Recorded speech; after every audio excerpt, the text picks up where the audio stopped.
Merci tout le monde d'être là. Est-ce qu'il y a quelqu'un qui se souvient l'attribut qu'on a vu juste un jusqu'à maintenant, un plus détaillé que juste les nommer? Est-ce qu'il y a quelqu'un, Yolande, tu n'as pas le droit de regarder tes feuilles? OK. T'as pas ton cartable? OK. OK. L'attribut qu'on avait vu de Dieu. On est toujours dans les attributs incommunicables, donc qui sont les plus différents de notre expérience humaine, ceux que Dieu, comme son éternité, par exemple, c'est quelque chose que lui seul partage. Est-ce que quelqu'un se souvient de l'attribut qu'on avait vu il y a 2 semaines? L'indépendance de Dieu. Est-ce que tu pourrais le définir?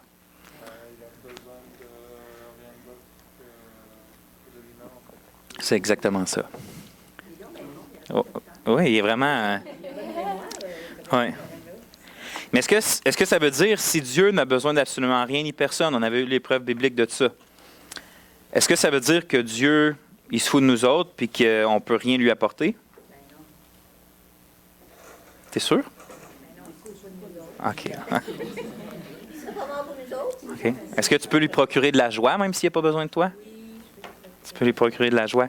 C'est comment qu'on avait fini ça. Une des les choses que je voulais qu'on se rappelle, surtout par rapport à l'indépendance de Dieu, comment ça change notre approche en tant que chrétien de Dieu. Est-ce que vous vous souvenez, vous pouvez le dire dans vos mots, mais on avait fini, là, puis on avait mis le clou là-dessus, le fait que puisque Dieu n'a pas de besoin, comment ça change notre approche quand on veut le chercher puis l'approcher?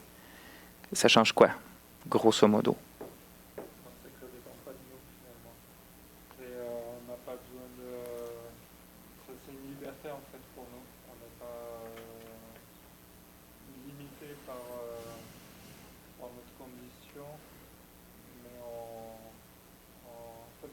C'est pas par nos forces qu'on le fait. Donc on peut vraiment le faire entièrement librement quand on est vraiment certain que c'est lui qui nous donne de le faire. Amen. Est-ce que... Oui, Louise? Mais c'est comme dans la prière que j'ai fait tantôt, dans le sens que j'ai dit que ma foi, elle vient pas parce que je veux qu'il gagne quelque chose, mais ma foi vient parce que j'aime mon Seigneur, et c'est ça la façon qui lui plaît. Oui, amen. On avait été voir ça dans Hébreux 11, où on voit que la foi, c'est de croire que Dieu est et qu'il récompense ceux qui le recherchent. Dieu se présente dans la Bible pas comme celui qui a besoin absolument des êtres humains pour être servi. Il a besoin de personne pour être servi. S'il y aurait faim, on avait vu dans le psaume, il ne le dirait même pas parce que toute la terre est à lui. La façon d'approcher Dieu, c'est pas comme un singe, on le gratte un peu puis on va recevoir ce qu'on attend de lui. Dieu se présente comme la fontaine, comme la source d'eau vive à laquelle on peut aller s'abreuver, puis c'est comme ça qu'il est glorifié. Quand il réjouit un peuple qui va comme des assoiffés devant lui.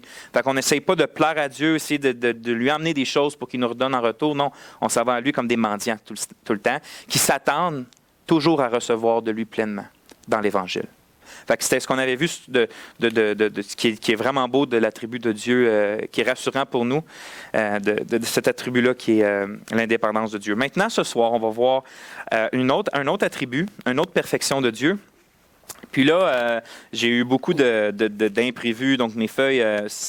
anyway, je pense pas qu'on va se rendre là ce soir. Mais même si on se rendrait là, ça couperait court parce que j'ai dû arrêter court à cause des imprévus. Puis j'ai pas eu le temps là, de mettre des trous que vous pouvez remplir comme d'habitude. Fait qu'on a toutes absolument les mêmes notes en ce moment. Mais est-ce que vous êtes tous à la page où qu'en haut, c'est écrit l'immuabilité de Dieu? Vous êtes tous là?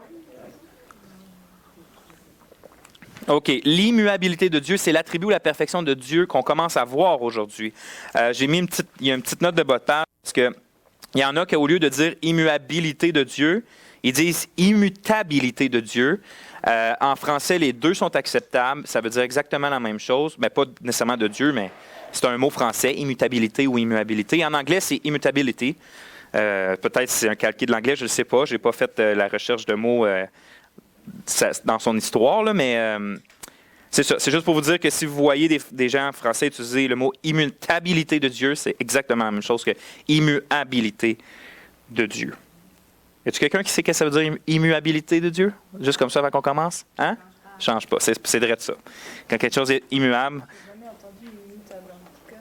Immutabilité, tu ne l'as jamais entendu? Moi non plus.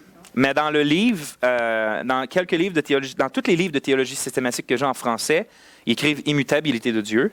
Puis moi, au début, j'avais écrit ça même si j'étais moins à l'aise, parce que moi, j'utilisais immuabilité de Dieu, mais ensuite de ça, j'ai été voir dans Hébreu, qu'on va voir tantôt, la Bible utilise immuabilité de Dieu. Fait que j'ai préféré utiliser le mot immuabilité de Dieu. En fait, Samuel, il a essayé de me convaincre fortement aussi. Oh oui, non, les deux sont. Ça, j'ai fait mes recherches là-dessus. Oui, les deux sont parfaitement acceptables en français. Mais en français, il ne faut pas toujours questionner les mots. Bon, on va commencer ça parce qu'on va passer l'étude à parler de l'étymologie des mots. J'ai écrit une espèce d'introduction. On sait que absolument pour nous, dans notre expérience, tout change. Tout change tout le temps. Même la science indique clairement que tout dans l'univers va en dégradant. Par exemple, bien que c'est sur un long terme et qu'on a la misère à le voir et à le remarquer, la décomposition du Soleil, le fait qu'il se dissipe, c'est quelque chose de scientifique. Le fait que le Soleil perd de toujours plus de sa capacité, puis un jour, il va se refroidir, il va arrêter d'être ce qui est. Il va s'épuiser, en fait. Ce n'est pas une ressource infiniment renouvelable, le Soleil. Il y a des espèces entières animales qui peuvent disparaître, puis il y en a beaucoup qui c'est déjà arrivé qu'il y a des espèces animales. On n'a pas, je ne sais pas combien de pourcentage d'animaux qu'on a perdu d'espèces aujourd'hui que nous, on ne connaît même pas puis qui existaient dans le passé. Ça, c'est sans compter les dinosaures. Oui, on ne commencera pas une discussion là-dessus. Au niveau individuel, les hommes et les femmes naissent, grandissent, vieillissent, puis finissent par mourir. Puis, il n'y a vraiment rien qu'on expérimente ou qu'on... Yolande, tu dis yes en arrière? Ouais, c'est ça. OK, c'est bon.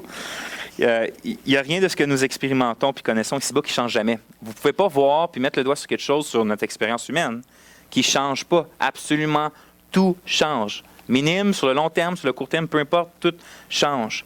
Mais la question, c'est est-ce que ce phénomène-là de changement s'applique à l'Éternel, notre Dieu? C'est la question. Merci, Yolande, de répondre. On serait plus que troublé si notre magnifique roi perdait tout d'un coup ou changeait subitement certaines de ses perfections qu'on est en train de voir. Hier, Dieu, il ne pouvait pas pécher, mais là, tout d'un coup, Dieu peut pécher parce qu'il a changé. On serait vraiment, vraiment plus que troublé même. Mais les chrétiens peuvent être assurés que ça ne va pas arriver parce qu'en plus de toutes ces autres perfections, notre Dieu est immuable. Ce qui vient rassurer toutes les autres perfections qu'on voit, parce que ça ne donnerait absolument rien de dire hey, je me confie dans la grâce de Dieu, je me confie dans l'amour de Dieu, je me confie dans la sagesse de Dieu. Demain, si Dieu change, qu'est-ce que ça donne? Si Dieu peut changer pour le pire. Puis comme on va le méditer maintenant, lorsqu'on réfléchit à toutes les merveilleuses perfections de Dieu, il est plus que rassurant de savoir que nos vies sont confiées à ce Dieu parfait qui ne change jamais. On peut... Oui. OK. Excusez. Dieu parfait qui ne change jamais. OK. On peut définir tu vois, il y a des places que je n'ai pas changées. J'ai écrit immutabilité de Dieu, là. Immuabilité de Dieu de la manière suivante. Là, ça, c'est la définition que nous, on va définir dans les prochaines pages. On peut dire que l'immuabilité de Dieu, c'est ça. Dieu ne change jamais dans son être. Ça veut dire sa nature propre. Ses perfections, qui est ses attributs. Ses desseins, qui sont ses plans. Et ses promesses. Dieu ne change jamais dans son être, ses perfections, ses desseins et ses promesses. Cependant, Dieu agit et éprouve des émotions, et il agit et s'émeut différemment en réponse à différentes situations. Vous vous en souvenez que dans notre définition, on essaie toujours d'équilibrer la chose?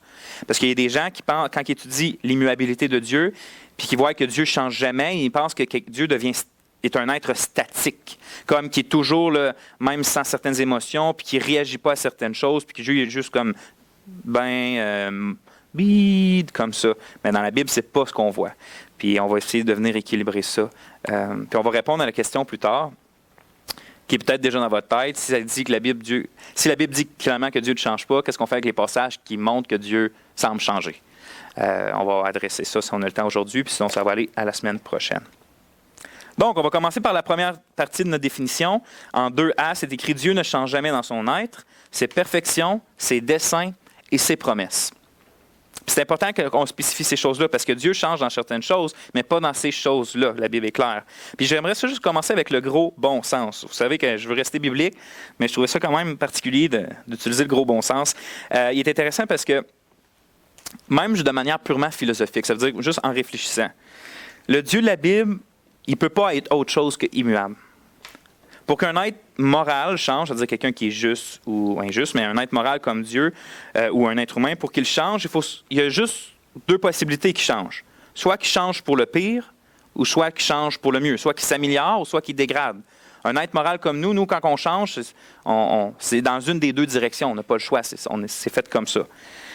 Donc, on passe de quelque chose de pire à meilleur ou de meilleur à pire. Puis, il est évident que le Dieu de la Bible ne peut pas se déplacer dans aucune de ces deux directions-là.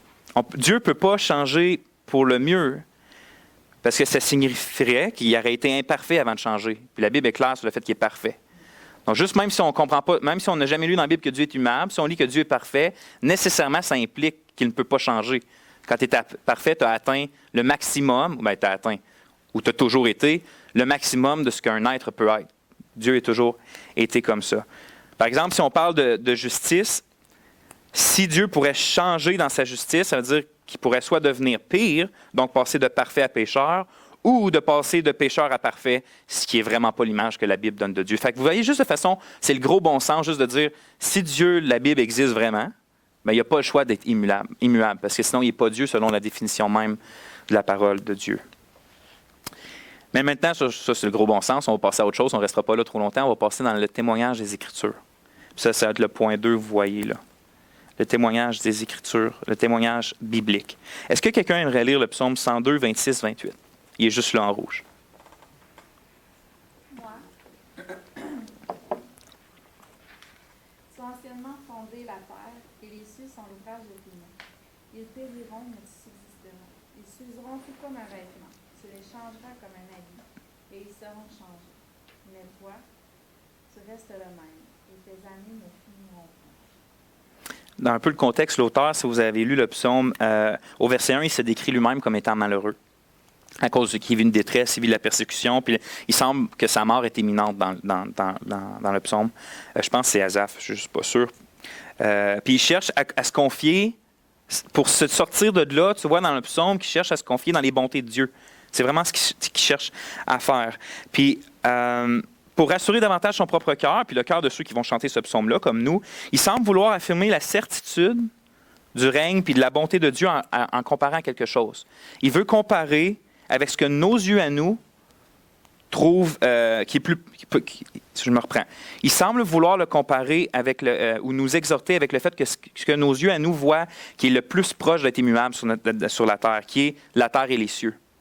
Il va comparer, regardez, il dit, tu as anciennement fondé la terre et les cieux sont l'ouvrage de tes mains, ils périront. C'est comme s'il veut mettre un contraste, même ce que pour nous est le plus proche de ne pas changer. Je veux dire, le soleil se lève, le soleil se couche. Le soleil se lève, le soleil se couche. Ça va être ça toute votre vie. C'est comme, s'il y a bien une chose qui est proche de jamais changer, c'est comment que les cieux puis la terre sont faits puis les cycles. Il y a toujours, là ça change peut-être, là, mais des hivers.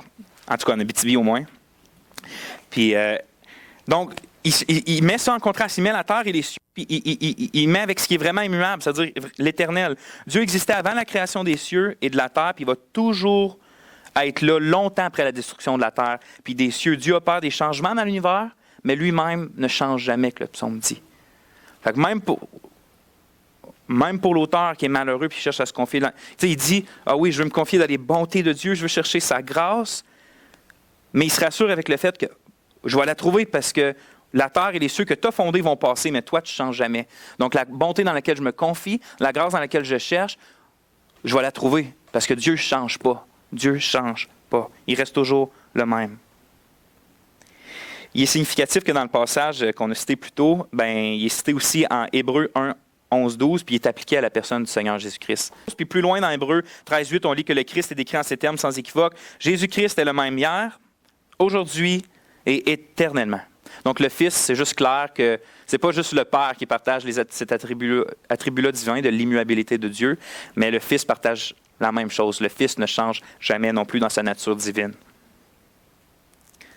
Malachie, le prophète, de son côté, écrit aussi avec clarté « Je suis l'Éternel, je ne change pas.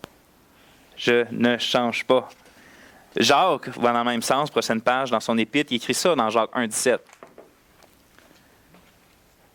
toute grâce excellente et tout don parfait descendent d'en haut, du Père des Lumières, chez lequel il n'y a ni changement, ni ombre de variation.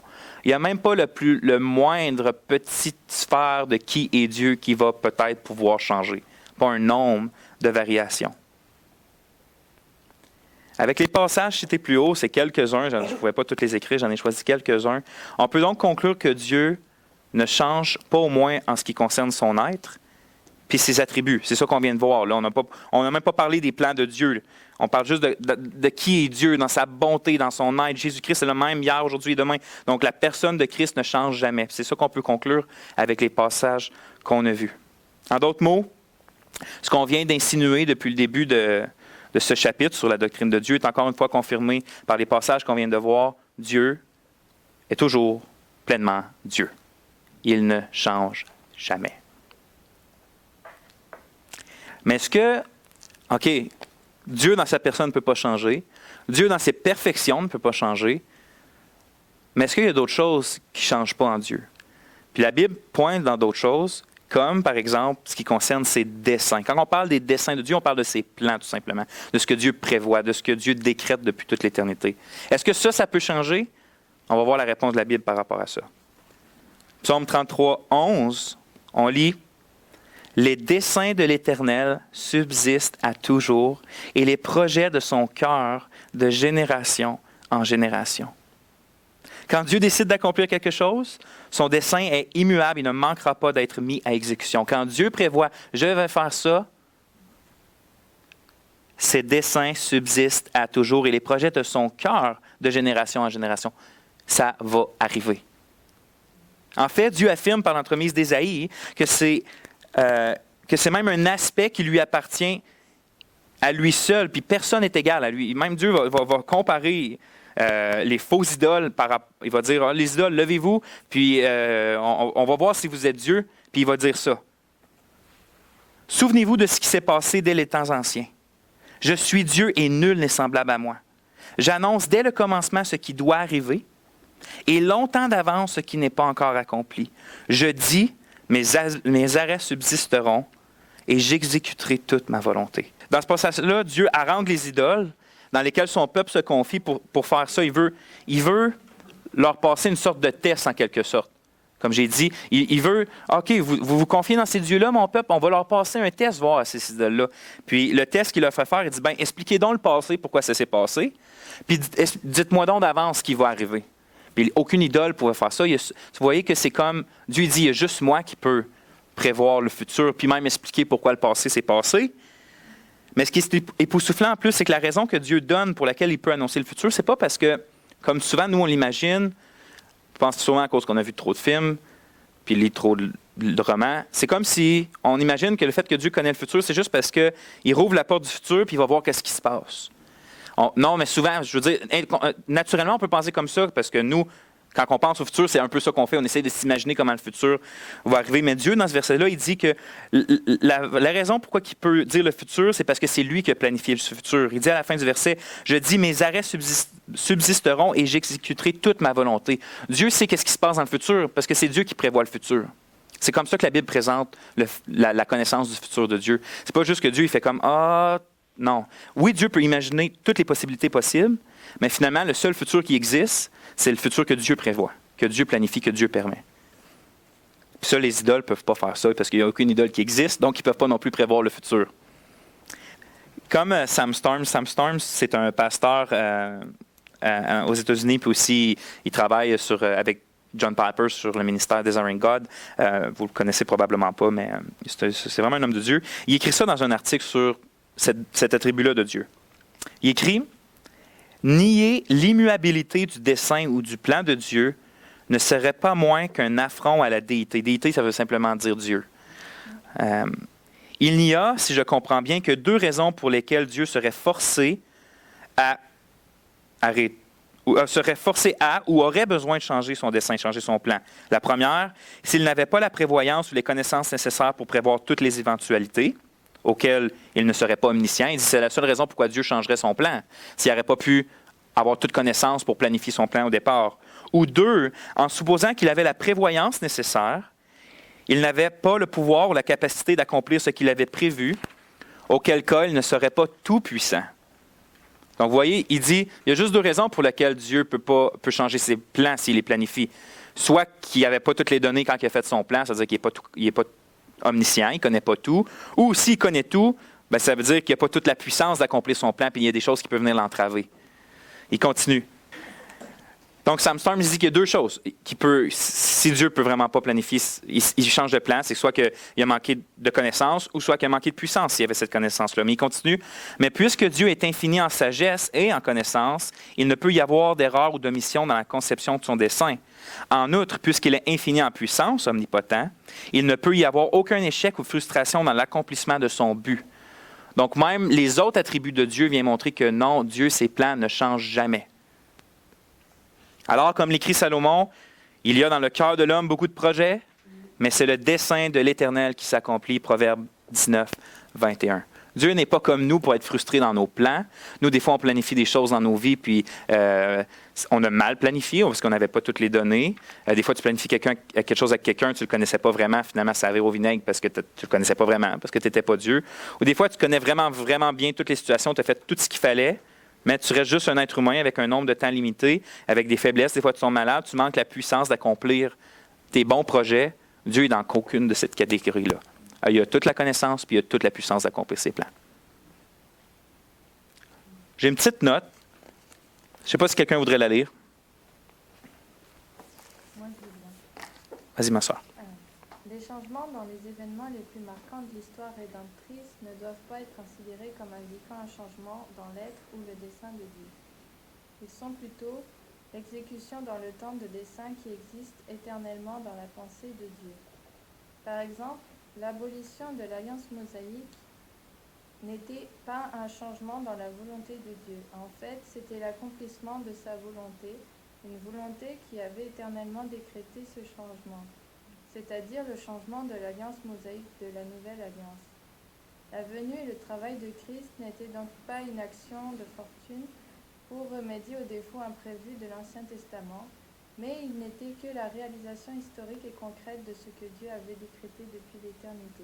Vous voyez, parce qu'on pourrait penser, ah ouais, mais tu dis que les plans de Dieu ne changent pas, mais ils changent parce qu'il amène une nouvelle alliance, ou il amène... Non, la Bible présente le Christ comme étant immolé depuis la fondation du monde, avant la fondation du monde. L'ancienne alliance, quand ça s'est passé, c'était le plan de Dieu. Puis quand la nouvelle alliance est arrivée, c'était encore le plan de Dieu. C'était tout le plan de Dieu, ça. Dieu n'a jamais changé de plan. Ça s'est manifesté d'une façon différente pour nous, mais le plan de Dieu s'est toujours exécuté, parce que c'était le plan de Dieu que ça se passe comme ça.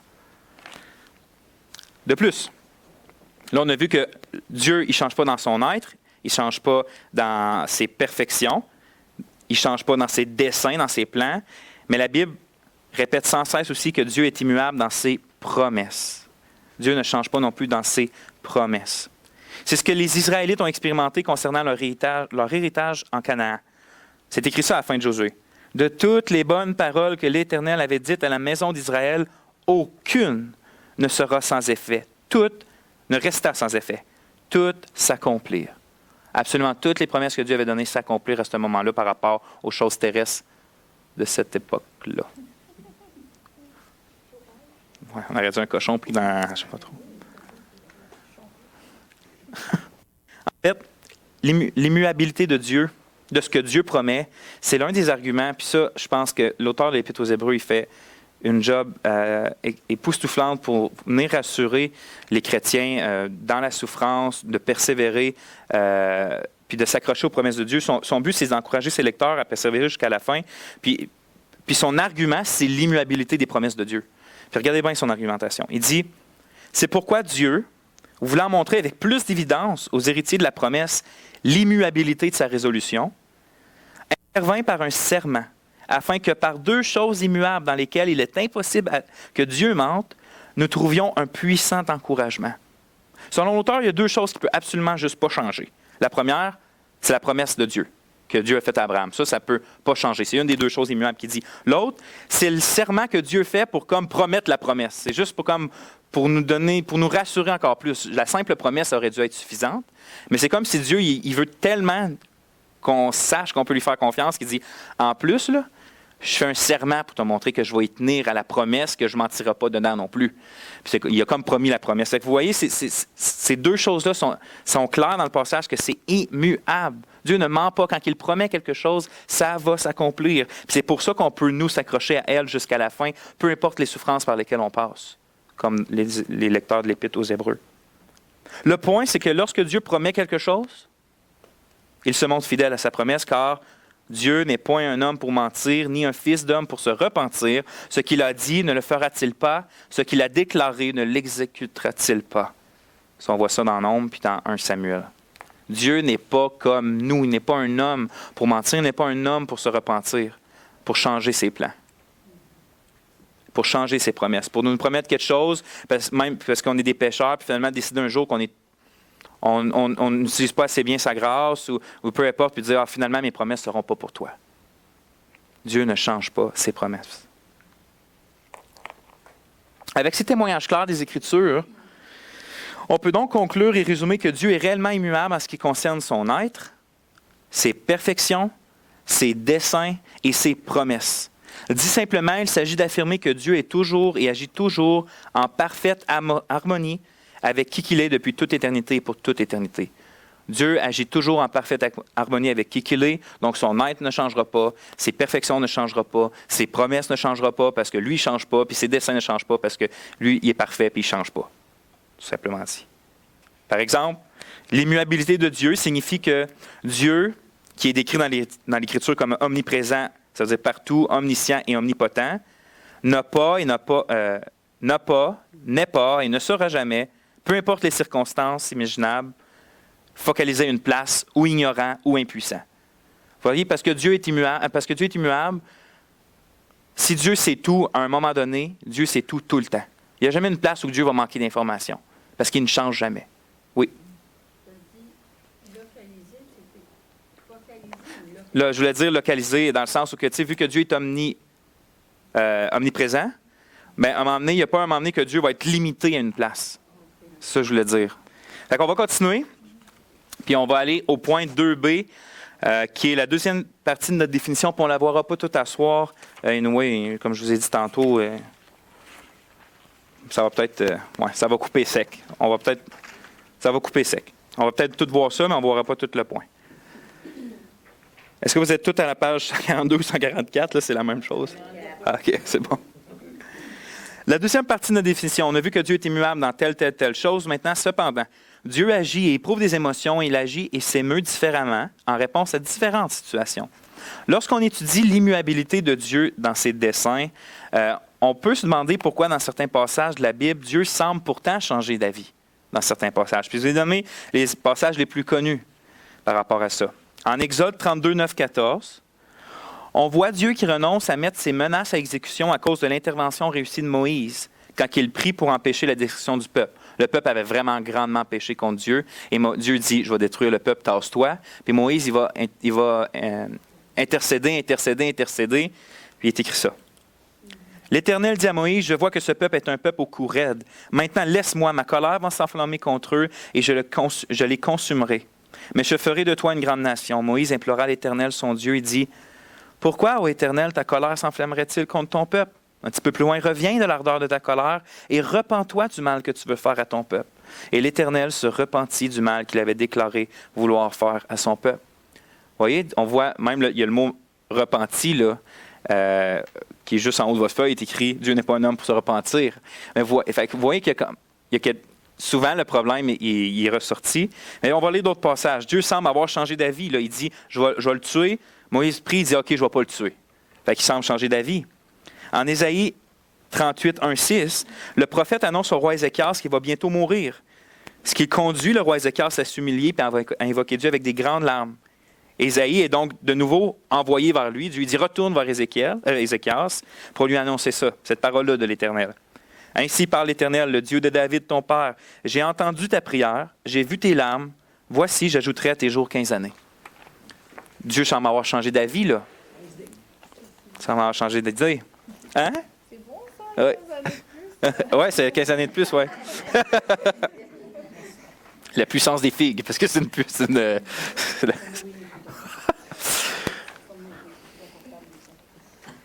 3 autres exemples. Suite à la repentance des Ninivites, en Jonas 3:10, il est écrit « Dieu vit qu'ils agissaient ainsi et qu'ils revenaient de leur mauvaise voie. Alors Dieu se repentit du mal qu'il avait résolu de leur faire et il ne le fit pas. » Ça fait juste drôle d'entendre le mot repenti. Par rapport à Dieu. C'est comme s'il a fait du mal. Vraiment. Ouais. Tu sais, on lui dit qu'il a fait du mal. Tu sais, quelqu'un qui fait vraiment mal à quelqu'un, là, il se repenti. C'est Mhm. super. Ça fait bizarre de mettre ce mot-là. Ça fait très bizarre. Tu verras probablement plus aucune version française moderne utiliser ce mot-là, mais on va voir ça pour quoi tantôt. C'est un vieux mot, la repentance. C'est un très vieux mot français. Ça ne veut pas dire virer de bord, de changer d'idée. Pas dans ces versets-là. Le mot repentir, quand il est associé aux hommes, veut dire littéralement, soit en grec ou en hébreu, veut littéralement dire changer de direction. Mais pas ce mot-là qui est necham. Oui, c'est ça. Puis on va le voir, on va discuter de ça, de ce mot-là, justement, parce que c'est assez important pour notre compréhension de ces passages-là. En Genèse 6, 5, 6, lorsque l'Éternel vit la méchanceté si grande des hommes et toute leur pensée qui était chaque jour tournée uniquement ou portée uniquement au mal, il est écrit que Dieu se repentit d'avoir fait l'homme sur la terre et il fut affligé en son cœur. Qu'est-ce que tu as dit? Et boy. Oui, boy, oui. Oui, c'est le mot. Et boy. D'une manière semblable à ce qu'on vient de lire, il est écrit que Dieu se repentit ou regretta d'avoir établi Saül roi. En 1 Samuel 15, 10, l'Éternel adressa la parole à Samuel et lui dit « Je me repens d'avoir établi Saül pour roi, car il se détourne de moi et n'observe point mes paroles. » Donc Dieu a rejeté Saül et s'est repenti d'avoir mis Saül, puis il a établi un autre roi, qui est David, qui allait être David. Donc lorsqu'on lit ces textes, on voit... La question, c'est ne voyez pas que les desseins de Dieu ont changé, que les plans de Dieu ont changé? Puis avant de répondre à ça, on va y répondre. Pas complètement aujourd'hui, mais on va commencer à y répondre. Il est important de spécifier une chose. Puis c'est là le mot que je veux qu'on voie. Le mot hébreu typiquement traduit « changer d'avis » ou dans la seconde qu'on utilise, qui est « se repentir », c'est « necham ». Ça, c'est le mot « necham ». La signification de ce mot est assez large, est vraiment large, puis je veux vous le montrer. Il y a 4 façons que ce mot-là, selon le contexte, est traduit de façon, des fois, pratiquement, pas contradictoire, mais opposée. Il ne faut pas être surpris. On a des mots français, il y a des mots anglais. Chaque langage a des mots qui, c'est vraiment le contexte détermine le sens du mot. Il peut être employé des fois autant, c'est que Samuel me faisait penser. Au Québec, c'est tantôt, c'est ça? Pour nous, tantôt peut autant avoir référence au passé qu'au futur. Je peux dire tantôt j'ai fait ça, je peux dire tantôt je vais faire ça. Mais le mot tantôt, c'est le même mot, mais il parle de 2 choses opposées. Il parle du passé puis du futur. Mais le mot necham, c'est un de ces mots-là qui vraiment, c'est le contexte qui détermine ce qu'il veut dire. Puis je vais vous montrer les 4 choses qu'il peut vouloir dire, selon le contexte, avec des exemples. Un des premiers sens, c'est éprouver de la douleur ou de la faiblesse émotionnelle ou ressentir du chagrin ou de la tristesse. Par exemple, on voit en Juge 21:15, le peuple éprouvait du repentir, necham, au sujet de Benjamin, car l'Éternel avait fait une brèche dans les tribus d'Israël. Si vous allez lire le contexte, le peuple avait jugé lui-même une tribu, puis finalement, il y avait plein de tristesse parce qu'il manquait une tribu en Israël, puis il y avait du repentir, il y avait de la tristesse, il y avait du chagrin.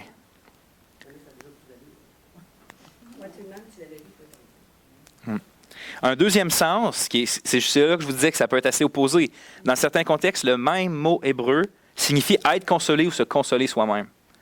Regardez, dans Genèse 24, Isaac conduit Rebecca dans la tente de Sarah, sa mère, et il prit Rebecca, qui devint sa femme. Et il l'aima. Ainsi fut consolé Isaac. Le mot consolé là, c'est niram. Ainsi fut consolé Isaac après avoir perdu sa mère. Aucun sens de repentance, aucun sens de... Oui, il y avait de la tristesse, puis là, ça a changé en une consolation. Mais vous voyez que le mot il peut être utilisé assez largement. Ça ne veut pas toujours dire la même chose. Le troisième sens qui est appliqué dans la Bible, dans l'Ancien Testament en fait, ça peut vouloir dire céder quelque chose ou abdiquer un plan d'action qui est déjà pris, qui est déjà commencé. Par exemple, on lit dans Jérémie 8:6, « Je suis attentif et j'écoute. Il ne parle pas comme il devrait, aucun ne se repent de sa méchanceté et ne dit « Qu'ai-je fait ?»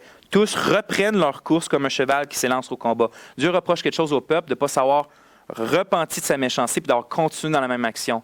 Il y avait une action de méchanceté qu'eux prennent, puis Dieu dit, vous n'êtes pas reviré de bord, vous n'avez pas changé de cap, vous n'avez pas arrêté ce que vous faisiez. Ça, c'est un des sens du mot niram.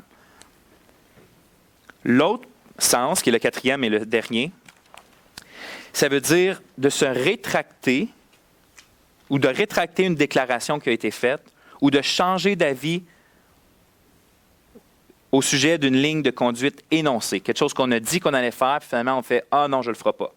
C'est un des sens qu'on voit ce mot-là souvent utilisé. Par exemple, « L'Éternel l'a juré, il ne s'en repentira pas », le mot Nicham. « Tu es sacrificateur pour toujours à la manière de Melchisedec ». Dieu est en train de dire que ce qu'il vient de déclarer, il ne va jamais revenir là-dessus. Je vais établir le Christ comme sacrificateur pour toujours, et ça, je ne vais pas m'en repentir. Je ne vais jamais rétracter de cette déclaration-là. Ça, c'est un des sens de Nicham. Donc, vous voyez, parce que nous, en français, comme on a vu dans la plupart, dans la seconde, chaque passage est traduit avec le mot repentir. Absolument chacun d'entre eux. Puis, en plus que c'est un vieux mot pour nous, ça vous montre l'ambiguïté que si on n'étudie pas juste un peu le mot, au moins selon les contextes, ça peut porter à confusion, parce que c'est toujours le même mot repentir, quand que le mot Nicham, il est plus large que juste le mot repentir en français.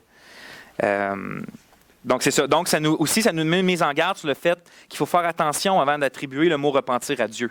Il faut faire attention, voir qu'est-ce qu'on veut dire par repentir avant d'attribuer à Dieu. La seconde, c'est quand même un français, bon, il est renouvelé puis réédité, là, mais de base, c'est quand même un vieux français. Puis, repentance, tout le monde comprenait pas mal, j'imagine, à ce temps-là. Mais pour nous, aujourd'hui, il faut que tu expliques à quelqu'un c'est quoi la repentance que tu dis. Surtout aux non-chrétiens, là, ils n'ont jamais entendu ça, ce mot-là. Là. C'est pas un mot qu'on utilise à chaque jour. Donc, les êtres humains, par exemple, ils se repentent du mal. Comme tantôt, comme une sœur a partagé, les êtres humains se repentent du mal moral. On transgresse la loi de Dieu, puis dans le meilleur des cas, on reconnaît notre tristesse de l'avoir fait. Donc, on a une tristesse, on reconnaît quelque chose. Puis encore, dans le meilleur des cas, on a une détermination à vouloir changer notre comportement. Donc, c'est ça, nous, les humains, on se repent dans quasiment tous les sens, parce qu'on fait quelque chose de mal, on éprouve, si on a quand même une conscience allumée, de la tristesse. Si on est avec Dieu, on veut changer de comportement, on veut se détourner de ça. Donc, dans ce sens-là, on se repent selon le sens le plus général du mot. Mais il est évident que quoi que puisse signifier le mot repentir quand il est attribué à Dieu, ça peut juste pas signifier qu'il a mal agi ou qu'il a manqué de sagesse, puis que par conséquent, il est en train de changer ses voies. Peu importe ce que ça veut dire, on va le voir. Mais ça ne peut pas vouloir dire que Dieu a fait comme « Ah, OK, c'est pas ça que j'aurais dû faire. Fait que je change de direction. » Ça ne peut pas vouloir dire ça. Dieu ne peut pas manquer de sagesse. On l'a vu tantôt, il a toute connaissance. Il voit toutes choses d'avance. Puis il agit toujours avec perfection. Donc Dieu ne change pas ses voies dans ce sens-là. Si tel était le cas, il ne serait pas digne du titre de Dieu et encore moins de l'adoration de quiconque. C'est pourquoi la plupart des versions françaises et anglaises, à part la seconde, utilisent le mot « regrette » ou « éprouve de la tristesse » ou même des fois va utiliser d'autres expressions que le mot « repentir ». Même regrette, ça peut porter à confusion encore, parce qu'il faut que ça doit être défini selon le contexte, mais souvent, c'est plus regretter dans le sens émotionnel. J'éprouve de la tristesse. Souvent, je pense que le français courant va dire éprouver de la tristesse, quelque chose comme ça. On va voir on va voir qu'est-ce que ça veut dire. Qu'est-ce que veut donc dire le fait que Dieu regrette quelque chose ou que Dieu se repent de quelque chose à la lumière des versets qui dit que Dieu ne se repent pas parce qu'il n'est pas un homme. On pourrait sonder tous les passages où il en est question, mais par souci de simplicité puis de temps, on va méditer un passage particulier qui est particulièrement éclairant sur cette question-là, puis où le mot Nicham, repentance, regret, est utilisé de deux manières différentes dans le même passage pour parler de Dieu. Dans le même passage, c'est écrit deux fois repentance, un que Dieu se repent, l'autre que Dieu ne se repent pas, puis on va voir comme ça que, je pense que ça va nous éclairer sur qu'est-ce que ça veut dire les passages que Dieu se repent. Le passage, c'est 1 Samuel 15, 11. C'est écrit « Je me repens », on l'a lu tantôt, « Je me repens d'avoir établi Saül pour roi, car il se détourne de moi, il n'observe point mes paroles. » Finalement, la français courant dit « Je regrette d'avoir choisi Saül comme roi, lui dit-il, car il s'est détourné de moi, il n'a pas exécuté mes ordres. » Si c'était le seul verset qui nous parle de Dieu, on pourrait penser que Dieu exprime du regret à l'égard d'une action qu'il avait faite dans le passé. On pourrait penser ça. Ce serait le seul verset. Quelqu'un n'a jamais lu la Bible. Tu lui donnes un verset pour dire, c'est lui qui est Dieu, puis il lit Dieu, il regrette. Ça veut dire que s'il a fait une erreur dans le passé, puis Dieu regrette. Puis on pourrait conclure que Dieu, s'il pouvait recommencer, il ferait les choses différemment. Ça pourrait donner cette impression-là. Puis en fait, c'est exactement ce que certains groupes qui se développent rapidement, puis je voulais vous le mentionner, dans le christianisme évangélique, qui affirment en s'appuyant justement sur un passage comme celui-là principalement. Puis cette erreur-là s'appelle le open theism ou le théisme ouvert. La note, pour vous dire un peu c'est quoi, c'est que le théisme ouvert affirme comme l'une de leurs croyances fondamentales que puisque Dieu et les hommes sont libres au même niveau, et c'est ça, c'est leur doctrine, ça, Dieu et les hommes sont autant libres, Dieu ne connaît ni déclare le futur. Genre, sont où mes autres feuilles? J'ai plus que... Ah, je les ai pas imprimées, mes autres feuilles.